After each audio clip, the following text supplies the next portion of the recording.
अस्सलाम वालेकुम students, welcome to my YouTube channel easy solutions of mathematics. हम लोग कर रहे हैं असाइनमेंट मॉडल, असाइनमेंट प्रॉब्लम। उसके अंदर हमारा जो मेथड है हंगेरियन मेथड, आज हम वो करेंगे डिस्कस। इससे पहले मैं आपको 2 एग्जांपल्स करवा चुकी हूँ काफ़ी डिटेल में। अगर किसी ने मेरी वो वीडियो नहीं देखी तो वो देख लें, क्योंकि उसके अंदर छोटी छोटी चीज़ें जो हैं वो मैंने बहुत ज़्यादा डिटेल से बताई हुई हैं, तो आपको पहले वो आनी ज़रूरी है। और ये एग्जांपल है, ये काफ़ी ज़रा लंबी एग्जांपल थी और हंगेरियन मेथड की, तो मैंने वो ली ताकि आपकी अच्छे तरीके से प्रैक्टिस हो जाए। और मैं जो चीज़ें बताऊँ, समटाइम्स 1-2 इटरेशंस में, 1-2 स्टेप्स में समझ नहीं आती, तो मैंने कहा मैं ज़्यादा से ज़्यादा लंबी वाली लूँ, तो ताकि आपके ज़्यादा से ज़्यादा कॉन्सेप्ट जो है वो क्लियर हो सके। अच्छा जी, हमें गिवन है ये प्रॉब्लम, इसको हमने हंगेरियन मेथड के साथ सॉल्व करना है। सबसे पहले हमें रो सब्ट्रैक्शन करनी है। रो सब्ट्रैक्शन के अंदर क्या होता है कि हम लोग सारी रोज़ में से सबसे छोटी वैल्यू जो है उसको ले लेते हैं और पूरी रो में से उसको सब्ट्रैक्ट करवा देते हैं। जैसे इसमें से सबसे ज़्यादा छोटी वैल्यू जो है वो 7 है, तो 11 - 7, 7 - 7, 10 - 7, 17 - 7 और 10 - 7, तो हम लोग सारी लिख लेंगे। इसी तरह से इसमें सबसे छोटी 7 है, इसमें से भी 13 - 7, 21 - 7, ये सब में से 7 को माइनस करते जाएंगे। इनमें से 13 है सबसे स्मॉलेस्ट, हम 13 - 13, 13 - 13, तो वो 0 आ जाएगा। ये देखें 0 0, और 15 - 13 2, और 13 - 13 0, और 14 - 13, जो छोटी वैल्यू होगी उसको सब में से सब्ट्रैक्ट करता जाना है। रो सब्ट्रैक्शन के बाद हमारा मैट्रिक्स ये बनेगा। अब इसको देखें, कॉलम सब्ट्रैक्शन करनी है। अब हमने इसी की कॉलम सब्ट्रैक्शन करनी है। अब इसमें से स्मॉलेस्ट वैल्यू 0 है, तो हम लोग इन सब में से 0 को निकालेंगे। 4 - 0, 6 - 0, 8 - 0, 4 - 0, तो कोई फ़र्क नहीं पड़ेगा। इसी तरह से इसमें भी स्मॉलेस्ट वैल्यू 0 है, तो इसमें भी कोई फ़र्क नहीं पड़ेगा। 0 किसी भी चीज़ में से माइनस करो तो वो वैसे की वैसे रहती है, ये भी वैसे, ये भी। इसमें से स्मॉलेस्ट वैल्यू 1 है। आप तो 3 - 1 करेंगे, 6 - 1 करेंगे, 1 - 1 करेंगे, 4 - 1 करेंगे, 2 - 1 करेंगे, तो ये इसमें चेंजिंग होगी, तो वो हमारा कुछ इस तरह से मैट्रिक्स आ जाएगा। कॉलम सब्ट्रैक्शन के बाद हमारा कुछ इस तरह से मैट्रिक्स आ जाएगा। सब में से सब्ट्रैक्शन कर दी। अब हमने क्या करना है, हमने करनी है रो स्कैनिंग। हमने क्या करनी है, नेक्स्ट जो स्टेप होगा उसके अंदर हमने करनी है कॉलम स्कैनिंग, सॉरी, रो स्कैनिंग और कॉलम स्कैनिंग। अब हमने असाइन करनी है वैल्यूज़। सबसे पहले आप लोगों ने क्या करना है, पूरी रो के अंदर आप लोगों ने देखना है, अगर उस पूरी रो के अंदर एक 0 है तो आपने उसको सिलेक्ट कर लेना है और उसके वर्टिकली सारे ज़ीरोज़ को कैंसिल कर देना है। अब ये देखिए, हमारे पास जो फर्स्ट रो है, हमारी जो फर्स्ट रो है, फर्स्ट रो में हमारे पास सिर्फ एक 0 है। अगर एक 0 होगा तो हमने उसके गिर्द स्क्वायर बना देना है, उसको सिलेक्ट कर लेना है, और वर्टिकली अगर रो में है तो वर्टिकली सारे ज़ीरोज़ कैंसिल कर देना है, और अगर कहीं पे ज़ीरो ज़्यादा है तो हमने उस रो को स्किप कर देना है। अब सबसे पहले हमारी जो फर्स्ट रो है उसमें सिर्फ एक 0 है, तो हमने इसको स्क्वायर कर लिया। ये देखें, इसको स्क्वायर कर लिया, बाकी हमने छोड़ दिया। उसके बाद जो हमारी सेकंड रो है, सेकंड रो में भी हमारे पास सिर्फ एक 0 है, हमने उसको भी सिलेक्ट कर लिया।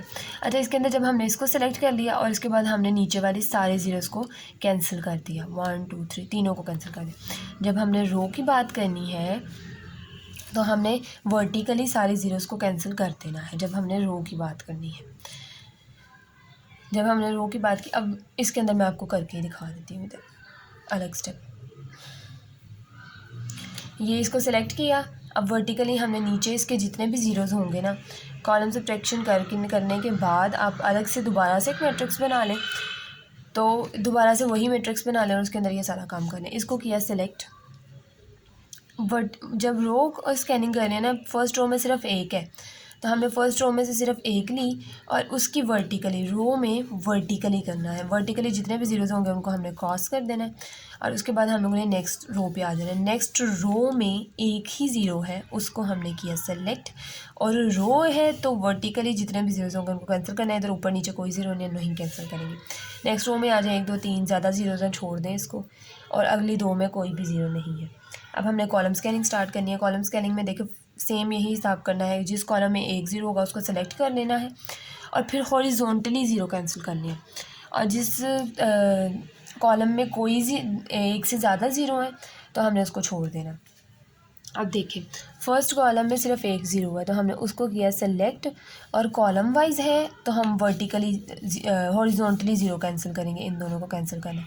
जब रो वाइज था तो हमने वर्टिकली कैंसिल किया था, और अब कॉलम वाइज है तो हमने हॉरिजॉन्टली, यानी एक हिसाब से था, हॉरिजॉन्टली स्कैनिंग कर रहे थे हम लोग, सेलेक्ट कर रहे थे तो हमने वर्टिकली कैंसिलेशन की थी, और अब वर्टिकली कर रहे हैं तो हमने हॉरिजॉन्टली कैंसिलेशन करनी।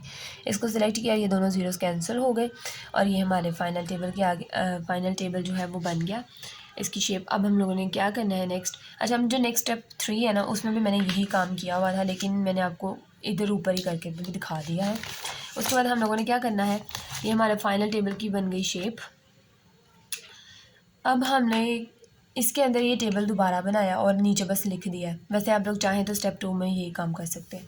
इसमें लिखा हमने here we can not proceed further because all the zeros are assigned और क्रॉस।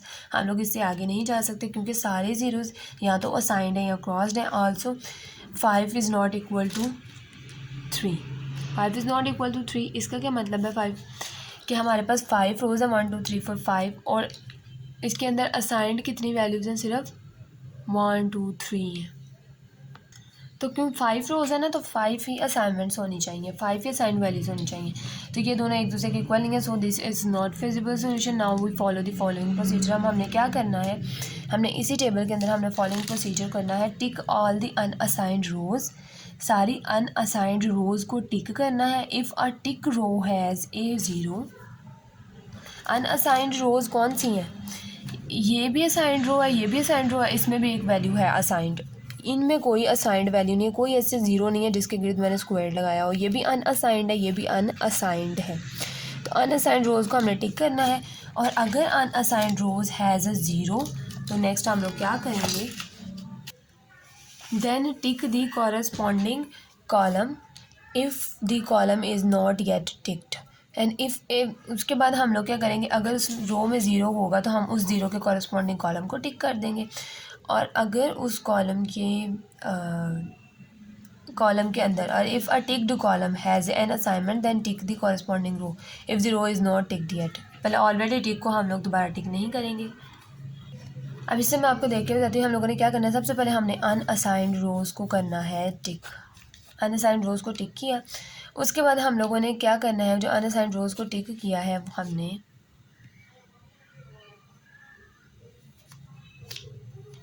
अनअसाइंड रोज़ को हमने टिक किया है।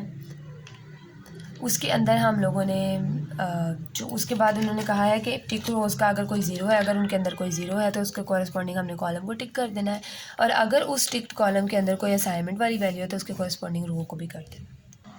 तो ये सब इसके अंदर लिखा हुआ है, ये आप लोग एक दफ़ा देख लें। ये एक्सप्लेनेशन पहले तो मैंने आपको जो एग्जांपल्स करवाई हैं उनके अंदर मैंने औरली ही बताई थी। वैसे औरली भी एक्सेप्टेबल, यानी आप लोग ये इंग्लिश में डिटेल ना लिखें तब एक्सेप्टेबल है, लेकिन अगर लॉन्ग क्वेश्चन आ जाए तो इंप्रेशन अच्छा पड़ जाएगा एग्जामिनर पे। और कुछ आप अपने नोट्स में भी अपनी अंडरस्टैंडिंग के लिए ये सारा कुछ लिख लें ताकि आपको याद रहे कि असल में हमने काम किया क्या है।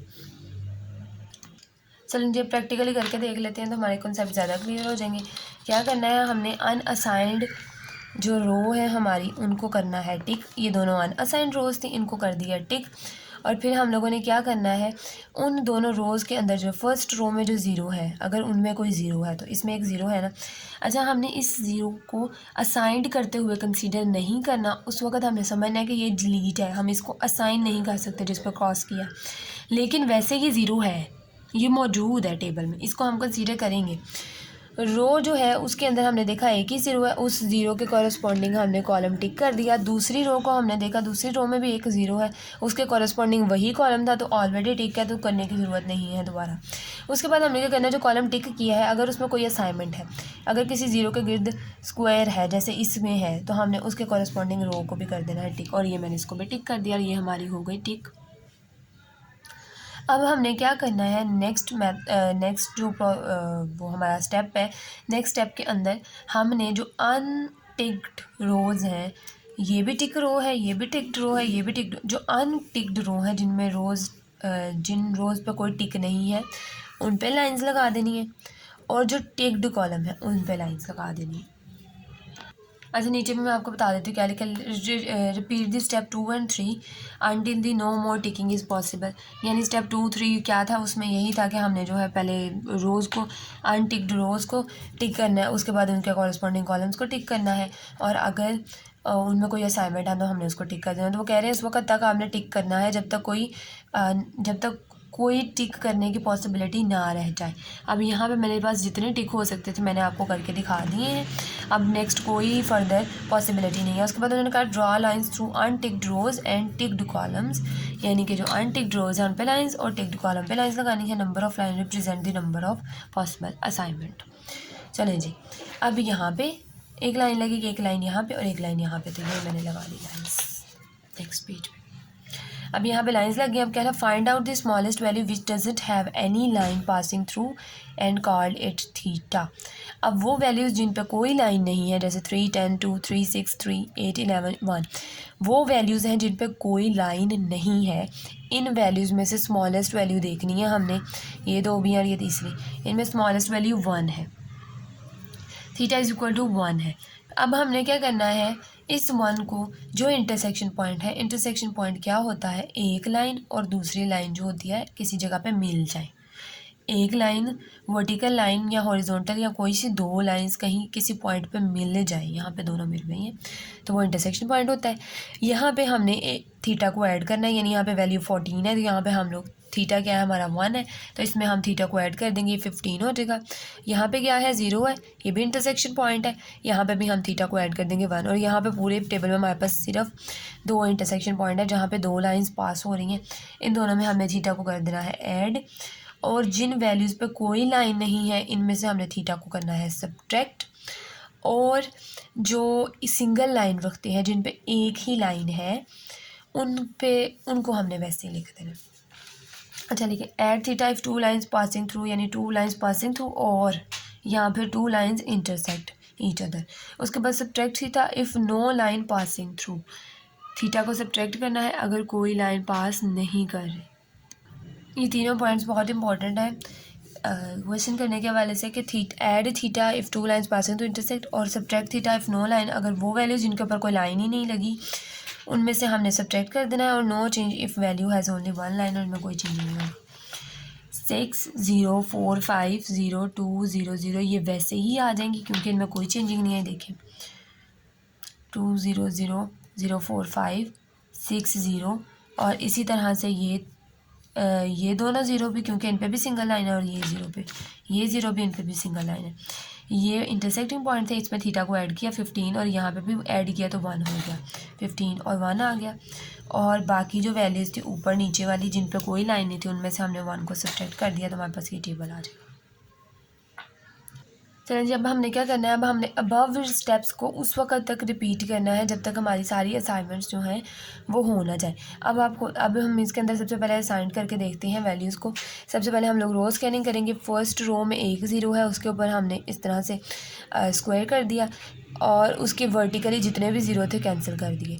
सेकंड रो में कितने ज़ीरोज़ थे, 1 ही ज़ीरो था और उसके वर्टिकली कोई ज़ीरो नहीं था। थर्ड रो में 3 ज़ीरो से छोड़ दें, फोर्थ को भी छोड़ दें। लास्ट रो में ये तो डिलीट हो गया, असाइन करते हुए इसको कंसीडर नहीं करेंगे, वैसे ही ज़ीरो है। 1 ही ज़ीरो बचा, उसको हमने असाइन कर दिया और क्योंकि रो है तो वर्टिकली कैंसिल कर देना इसको ऐसे। उसके बाद अब हमने रो कॉलम स्कैनिंग स्टार्ट करनी है। फर्स्ट कॉलम में 1 ही ज़ीरो है, उसको हमने ऐसे कर लिया स्क्वायर। अब कॉलम के अंदर भी हम लोगों ने यही काम करना है कि कॉलम में 1 0 होगा तो उसको हमने स्क्वायर कर लेना है, अगर 1 से ज़्यादा होंगे तो उसको हमने छोड़ देना है। 1 0 था, स्क्वायर किया। अब कॉलम वाइज है तो हमने वर्टिकली ज़ीरोज़ को कैंसिल कर देने हैं। एक ऑलरेडी कैंसिल है, एक हमने कर दिया। सेकंड भी असाइंड है, ये भी असाइंड है, इसमें भी असाइंड है, इसमें भी असाइंड है। अब देखें जी, अब क्या हुआ, अब अगेन 1 2 3 4 है असाइनमेंट्स और 5th रोज़ हैं, तो ये दोनों फिर बराबर नहीं है। अब अगेन हम लोग क्या करेंगे, टिक लगाएंगे। अब क्या किया मैंने, अब हमने क्या करना है, इसके टिक लगाने हैं। अनअसाइंड रोज़ में हम लोग टिक लगाते हैं 1 2 3। अनअसाइंड रोज़ सिर्फ 1 है, सिर्फ एक अनअसाइंड रो है। अब मैंने टिक लगाने के लिए एक अलग से मैट्रिक्स बना लिया। ये देखिए अनअसाइंड रो सिर्फ ये थी, मैंने इस पर टिक लगा लिया। उसके बाद मैंने क्या करना है, उसके बाद करना ये है कि अगर कोई जो हमने रो असाइन की है, जो रो असाइन की है उसमें अगर कोई ज़ीरो है तो अगर कोई ज़ीरो है तो उसके कॉरस्पॉन्डिंग कॉलम को भी टिक कर देना है।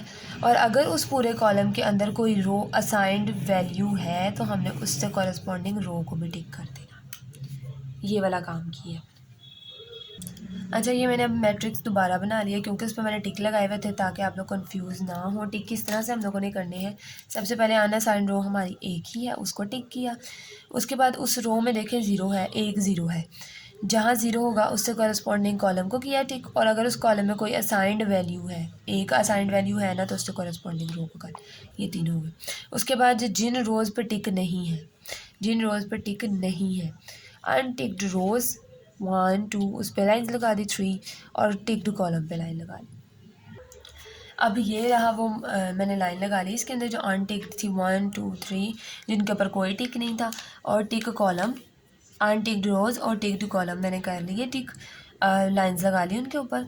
अब हमने फर्दर क्या करना है इसके अंदर, वो काम हमने ये करना है कि जहाँ इंटरसेक्शन पॉइंट होगा, इंटरसेक्शन पॉइंट कितने हैं, यहाँ पे भी इंटरसेक्शन पॉइंट है 1 2। अच्छा, इसमें से थीटा हमारे पास 1 है, जो वैल्यूज़ जिन पे कोई लाइन नहीं है उनमें से स्मॉलेस्ट वैल्यू 1 है, उसको ले लिया हमने। इंटरसेक्शन पॉइंट 1 2 और 3 इंटरसेक्शन पॉइंट्स है, 1 2 और 3।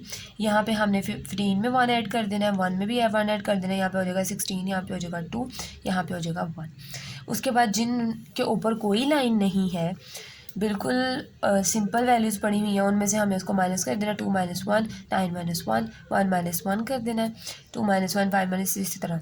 और जिन पे सिंगल लाइन है, यानी 0 पे भी एक ही लाइन है, 6 पे भी एक ही लाइन है, इस 0 4 5 सब पे एक एक लाइन है, ये सब वैल्यूज़ वैसे की वैसे ही रहेंगी। नेक्स्ट चलते हैं कि हमारा टेबल क्या बनता है, इसमें ऐड करने के बाद, इनमें से सब्ट्रैक्ट करने के बाद और बाकी सारी वैल्यूज़ लिखने वैसे ही लिखने के बाद। इस टेबल के अंदर जिसके ऊपर सिंगल लाइन थी मैंने उनको वैसे ही लिख लिया है, जिनके ऊपर इंटरसेक्शन था वो मैंने पहले ही लिखे हुए थे, और जिनके ऊपर कुछ भी नहीं था, ना कोई लाइन थी ना कोई असाइनमेंट, उनमें से माइनस करके मैंने थीटा को लिख लिया। अब इसके अंदर हमने सेम पुराने वाला प्रोसीजर करना है। फर्स्ट वाली के अंदर हमने पहले रो स्कैनिंग करनी है और फिर कॉलम स्कैनिंग करनी है। रो स्कैनिंग में इसके अंदर एक ही ज़ीरो है, उसको हमने किया हाईलाइट, इसके अंदर 2 थे, इसको भी जोड़ दिया, फर्स्ट में भी 2 थे इसलिए उसको जोड़ा, इसमें भी 1 है।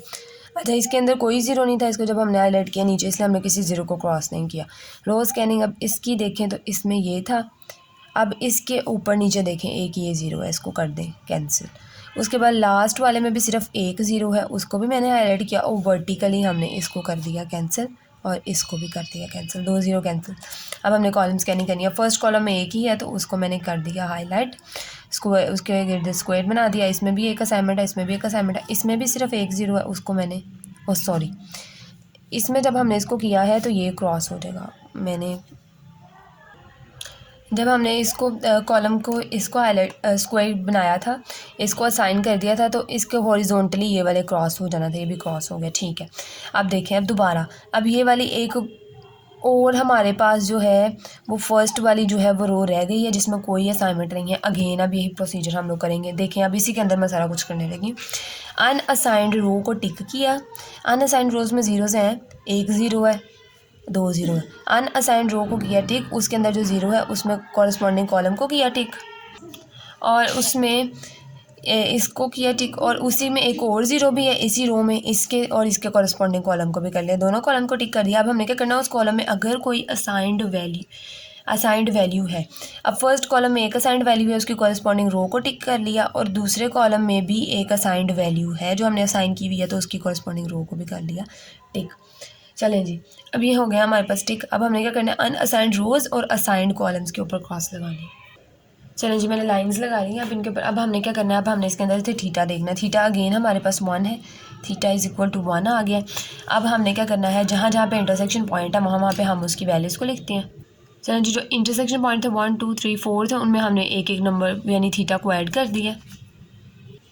बाकी जितनी भी वैल्यूज़ थी जिन पे कोई लाइन नहीं थी, उनमें से मैंने जो है थीटा को सब्ट्रैक्ट कर दिया। बाकी अब सारी वैसे ही आ जाएगी, जिन पे एक एक लाइन है वो वैसे ही। चलें जी, दोबारा से रो और कॉलम स्कैनिंग स्टार्ट करते हैं। सबसे पहले फर्स्ट रो में देखेंगे 3 ज़ीरो है, छोड़ दें इसको। सेकंड रो में देखते हैं, हमारे पास एक ज़ीरो है, हमने उसको किया स्क्वायर, उसको असाइन किया और वर्टिकली जितने ज़ीरोज़ थे उनको क्रॉस कर दिया। उसके बाद नेक्स्ट रो पे आए, 2 ज़ीरो, इसको भी छोड़े, इस पे एक को तो डिलीट हो गया, बाकी बचा है कि उसको हम करेंगे असाइन और वर्टिकली ज़ीरोज़ को कर देंगे कैंसिल। उसके बाद लास्ट रो में हमारे पास यही एक ज़ीरो बचा है, इस ज़ीरो को हमने किया असाइन, एक ही ज़ीरो था और वर्टिकली हमने उसको कर दिया क्रॉस, जितने भी ज़ीरोज़ थे ऊपर। अब कॉलम स्कैनिंग करते हैं क्योंकि अभी भी सारे असाइन नहीं हुए। कॉलम स्कैनिंग में सिर्फ एक ज़ीरो है, एक ज़ीरो को किया हमने हाईलाइट, बाकी उसके हॉरिजॉन्टली जितने ज़ीरोज़ हैं उनको कैंसिल कर दिया। इसमें भी असाइन है, इसमें भी असाइन है, इसमें असाइन नहीं है और इसमें भी है असाइन। अब दोबारा से फिर से यही काम हो गया हमारे साथ, ये कि हमारे पास टोटल 4 असाइनमेंट्स हो गई हैं, लेकिन रोज़ हमारी 5 हैं जो कि इक्वल नहीं है। दोबारा से हम लोग करेंगे। अनअसाइंड रो, ये वाली एक ही रो है जो अनअसाइंड है, उसको किया टिक। उसके अंदर कितने ज़ीरोज़ हैं? 1 ज़ीरो। उसके कॉरस्पॉन्डिंग कॉलम को टिक किया, दूसरे ज़ीरो के कॉरस्पॉन्डिंग, तीसरे ज़ीरो के कॉरस्पॉन्डिंग हमने कर लिया। अब हमने देखना है कॉलम 1 में असाइंड वैल्यू के रो को किया, कॉलम नंबर 2 में जो असाइंड वैल्यू है उसकी रो को किया, और कॉलम 3 में जो असाइंड वैल्यू है उसकी रो को कर लिया हमने। इस तरह से हमारे पास अब हमने अनअसाइंड रो और अनटिक्ड रोज़, सॉरी अगर मैंने पहले भी असाइंड रोज़ कह दिया है तो वो भी बाय मिस्टेक बोल दिया होगा। अनटिक्ड रो और टिक्ड कॉलम्स को करना है। चलें जी, ये हो गया हमारे पास। अब इसके अंदर से हमने थीटा देखना है। थीटा हमारे पास अगेन 1 ही आया है, स्मॉलेस्ट वैल्यू इसकी 1 है। थीटा इज इक्वल टू 1 आ गया। अब इंटरसेक्शन पॉइंट 1 2 3 4 5 6 7 8, सॉरी स्टूडेंट्स वो गलत हो गया था थोड़ा सा, इस तरह से कि अनटिक्ड रो और टिक्ड कॉलम पे क्रॉस लगाने थे, और मैंने पकड़ के वो टिक्ड रोज़ को क्रॉस कर दिया, तो वो इतना ज़्यादा हो गया था। अब मैंने दोबारा से टेबल बना ली है। अब इस टेबल के अंदर मैंने देखे सेम बिल्कुल वही था। अब यहाँ पे सिर्फ लाइन आनी थी और मैंने वो बाय मिस्टेक यहाँ पे लगा दी जवानी में जल्दी से, तो वो इतना ज़्यादा वो गंदा सा हो गया। अच्छा, इसके अंदर सिर्फ हमने अनटिक्ड रो और टिक्ड कॉलम्स है, आपने भी ध्यान से करना है कि आपने मिस्टेक नहीं करनी। अब यहाँ पे हम थीटा देखते हैं। हमारा थीटा क्या है? हमारा थीटा जो है वो आया है 1, थीटा इज इक्वल टू 1। अब हमने इंटरसेक्शन पॉइंट कितने हैं? 1 2, सिर्फ 2 पॉइंट्स हैं इंटरसेक्शन, सिर्फ 2 इंटरसेक्शन पॉइंट है। वहाँ पे हमने 1 को ऐड कर देना है। जिन पे एक एक लाइन है उनको वैसे लिख देना, जिनमें कोई लाइन नहीं है उनमें से माइनस कर देना। चलें जी, सारा कुछ करने के बाद हमारे पास ये फाइनल टेबल आया। अब इसके अंदर से हम स्कैनिंग स्टार्ट करते हैं जल्दी से। ये स्कैनिंग, इसके अंदर 1 ज़ीरो था उसको किया, वर्टिकली सारे क्रॉस कर लिए, ये भी क्रॉस हो गया। उसके बाद हमने दोबारा से देखा दूसरा, इसके अंदर अब ये 1 ज़ीरो तो डिलीट है, दूसरा बचा, हमने उसको कर दिया वर्टिकली, हमने सारे ज़ीरोज़ को क्रॉस कर लिया। उसके बाद लास्ट में भी ये ज़ीरो है हमारे पास, इसको किया हाईलाइट और इसके भी वर्टिकली सारे कर लिए। अब कॉलम स्कैनिंग, इसमें 2 ज़ीरो है, इसको भी छोड़ देना है। इसमें 1 ज़ीरो है, इस कॉलम में 1 ज़ीरो, इसको हाईलाइट किया, हॉरिजॉन्टली हमने ज़ीरोज़ को क्रॉस कर दिया। अब दोबारा देखें, अब दोबारा से रो स्कैनिंग स्टार्ट कर देंगे। फर्स्ट रो में सिर्फ अब 1 ज़ीरो बाकी है, बाकी सारे डिलीट हैं। अब उसको मैंने असाइन कर दिया और वर्टिकली कोई ज़ीरो नहीं बचा। 1 2 3 4 5, फाइनली 5 असाइनमेंट्स हमारी कंप्लीट हो गई हैं, सारी वैल्यूज़ असाइन हो गई हैं। 5 इज़ इक्वल टू 5 हो गया है, 5 रोज़ और 5 ही असाइनमेंट्स। अब हमने सिर्फ इसकी वैल्यू निकालनी है। मिनिमम वैल्यू किस तरह से निकालेंगे कि फ़र्स्ट पे अब ये असाइन है, तो हम लोग देखते हैं हमारा जो गिवन क्वेश्चन है उसके फर्स्ट पे क्या वैल्यू है। तो यहाँ पे हमारे पास वैल्यू है 11, तो हमने लिखा 11 प्लस, अब सेकंड में हमारी क्या है, रो 2 रो में थर्ड कॉलम पे क्या वैल्यू है, यहाँ पे हमने देखनी है। गिवन 2 रो में थर्ड कॉलम पे हमारे पास जो वैल्यू है वो है 7 लिखी है हमने। उसके बाद थर्ड में 4 पे क्या वाली है, थर्ड में 4 पे वैल्यू 13 है, प्लस 13 इसकी सेकंड की, ये 10 और ये भी 10 है, प्लस 10 तो हमारी जो वैल्यू है वो आ गई है 51। होप सो आप लोगों को समझ आई होगी। एग्जांपल थोड़ी लेंथी थी लेकिन मैंने पूरी एक्सप्लेन करने की कोशिश की है। अभी भी स्टिल कोई क्वेश्चन है, कोई चीज़ समझ नहीं आई, कोई कन्फ्यूजन है, तो आप कमेंट सेक्शन में मुझसे पूछ सकते हैं क्वेश्चन। मैं इंशाल्लाह आपके क्वेश्चन के ज़रूर आंसर करूँगी। और अगर आपको मेरी वीडियो पसंद है तो प्लीज़ मेरी वीडियो को लाइक करें, मेरे चैनल को सब्सक्राइब करें, अपने फ्रेंड्स के साथ ज़्यादा से ज़्यादा मेरी वीडियो को शेयर करें। Thank you so much.